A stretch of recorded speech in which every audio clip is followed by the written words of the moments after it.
Ngayong taon ipinagdiriwang ng DA-BFAR ang ika-58 linggo ng pangisdaan. Isa sa mga mahalagang taunang pagdiriwang na binibigyang pahalaga ang pangangalaga ng ating pangisdaan at yamang tubig tungo sa mas maunlad na sektor. Kada taon binibigyang diin ng DA-BFAR ang kanilang mandato na palawakin ang kaalaman ng mamamayan sa kahalagahan ng ating katubigan at ating mga papel upang masiguro na ang kayamanang taglay ng ating karagatan ay patuloy na mapapakinabangan ng mga susunod na henerasyon. Ngayong taon, nang dahil sa limitasyong dulot ng pandemya, pinili ng DA-BFAR na gamitin ang online platform upang gunitain ang pagdiriwang na ito na tinangkilikan naman ng iba't ibang mga manonood. Kasama sa selebrasyong ito ang mga opisyal ng Department of Agriculture na pinapangunahan ni Secretary William Dar, DA Undersecretary for Agri-Industrialization and for Fisheries, Yusek Cheryl Marie Natividad Caballero, at ang Direktor ng DA-BFAR, Commodore Eduardo Gongona. Mga panauhing pangdangal mula sa iba't ibang sangay ng pamahalaan at lokal na pamahalaan. Iba't ibang organisasyong naging kaagapay ng BFAR sa pagpapabuti ng pangangasiwa at pangangalaga ng karagatan. At higit sa lahat, ang mga bayaning mangingisda. On behalf of the Department of Agriculture, Bureau of Fisheries and Aquatic Resources, it is my honor to welcome you all to the 58th Fish Conservation Week celebration. This year's theme is Pangisdaang Likas Kaya, Bunga, Masaganang Ani at Mataas na Kita. We chose this theme because we want to highlight the importance of sustainable fisheries management and development, which we believe will spring forth abundance for our fisher folk whose livelihood depends on the integrity of our oceans and its resources. Binigyang diin naman ni Yusek Cheryl Marie Natividad Caballero ang kahalagahan ng pagdiriwang na ito at ipinakilala ang pangunahing tagapagsalita ng nasabing selebrasyon. This 58th Conservation Week is one of the important highlights of the month-long celebration of the Philippines Maritime Nation and Archipelagic Month or MANAMO. With the theme, Our Seas, Our Livelihood, and Our Heritage, Connecting Lives and Nations, we pay tribute to the men and women, our culture, and our communities in cognizance of this MANAMO month. The event of the 58th Conservation Week is a way of elevating our awareness, promoting our people's interest, promoting conservation and sustainability towards a sustainable environment for the future, as well as recognizing partnerships. These important elements are part and parcel of the transformational mechanism that no less than our very good secretary has embarked on. It is my pleasure to celebrate with you the 58th Fish Conservation Week, which coincides with the celebration of the Maritime and Archipelagic Nation Awareness Month. These twin celebrations are two important commemorations which highlight for us the significant role of fisheries in securing food for our nation and our concomitant role as beneficiaries to protect these valuable resources.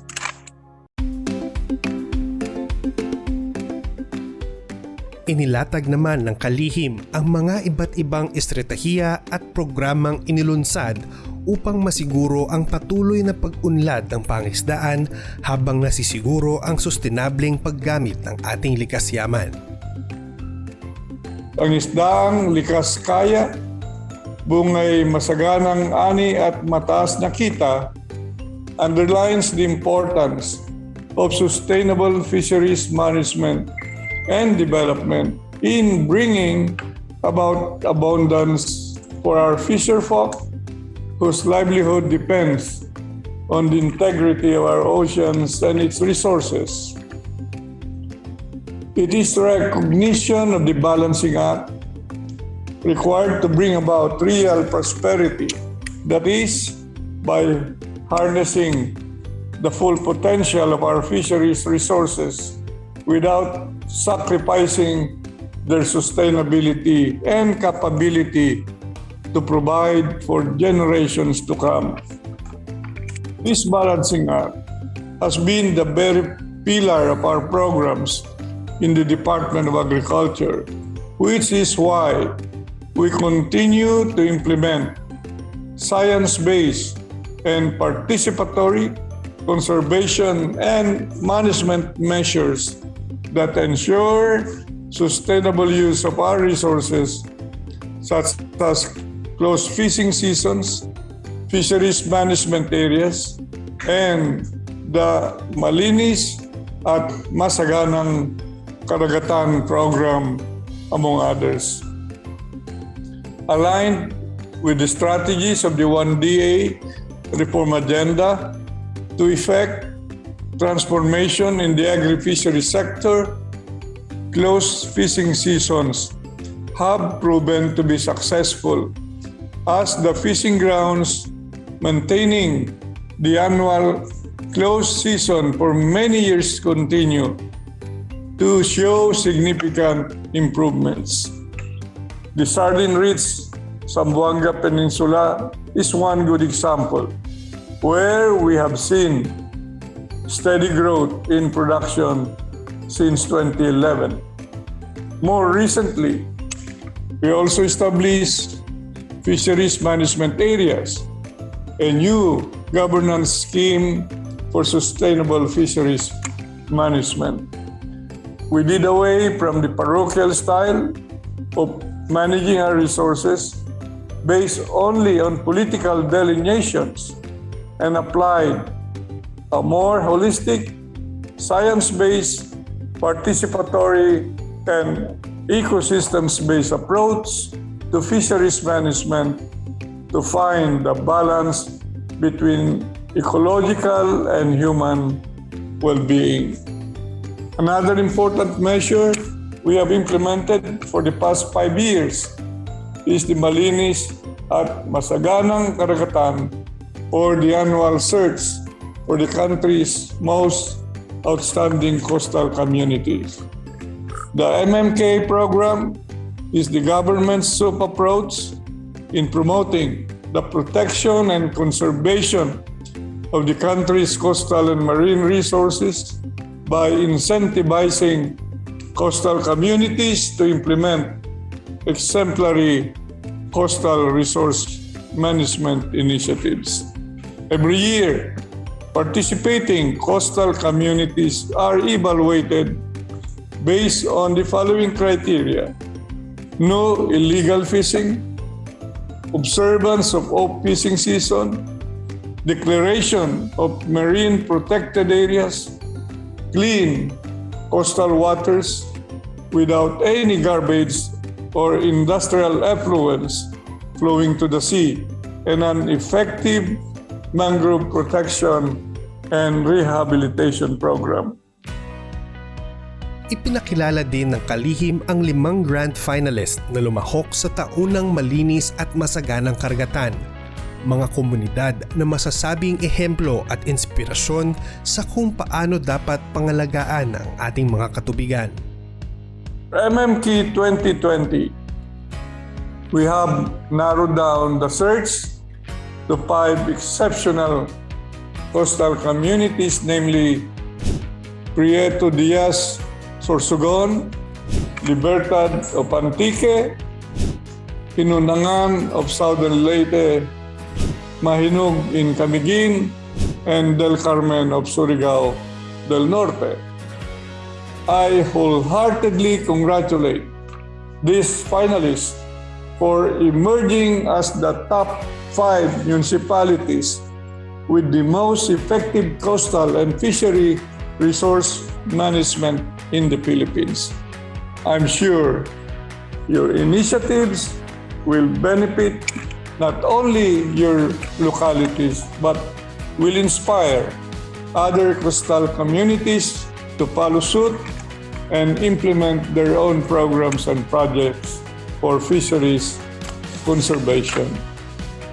Inilunsad din sa selebrasyong ito ang interactive website ng Red Tide Monitoring and Management Program na naglalayong mailathala ang mahalagang impormasyon ukol sa red tide. Ito'y upang masiguro ang kalusugan at kaligtasan ng mga Pilipino. The Bureau of Fisheries and Aquatic Resources is implementing the harmful algal bloom, or commonly termed as Red Tide Monitoring and Management Program. It allows the users to view where the HABs occur and the results of toxin analysis in shellfish from pre-identified sampling areas in most coastal waters in the country. It will inform the public where the harmful algal bloom are and when they occur to safeguard public health and mitigate, if not eradicate, economic losses to the fisheries industry. It is our obligation to update information dissemination in a timely manner and expand coverage of the general public. Tulad ng mga nagdaang Fish Conservation Week, kinilala at binigyang parangal ng BFAR ang mga iba't ibang institusyon, organisasyon at mga indibidwal na naglalaan ng kani-kanilang kaalaman at kadalubhasaan at naging matibay na kasangga ng BFAR sa pamamahala ng ating katubigan at ating likas na yaman. Together, let us celebrate the 58th Fish Conservation Week with excitement and renewed enthusiasm in promoting conservation and protection of our fishery and aquatic resources as the path to a food-secure Philippines with prosperous and empowered fisherfolk. Maraming salamat at mabuhay ang ating mga mangingisdang Pilipino. As we all know, our natural resources are by no means infinite. Government, through the DA Bureau of Fisheries and Aquatic Resources, recognizes this and with its various partners has continued to promote sustainable fisheries management and development for many years. Achieving sustainability of fisheries is a continuous and never-ending process. Thus, the DA-BFAR remains committed in its three major sustainability thrusts. Sa bawat taong paggunita ng Fish Conservation Week ay ang pagkakapukaw ng kahalagahan ng pangangalaga ng ating mga katubigan. Kahalagahan ng ating katubigan sa kasiguruhan ng pagkain ng ating bansa at kahalagahan ng karagatan para sa kinabukasan ng bawat isang Pilipino. Kinabukasang nakasalalay sa katubigang pinangangalagaan at pinagyayaman. Kinabukasang nakasalalay sa isang malinis at masaganang karagatan para sa masaganang ani at mataas na kita ng sektor ng pangisdaan.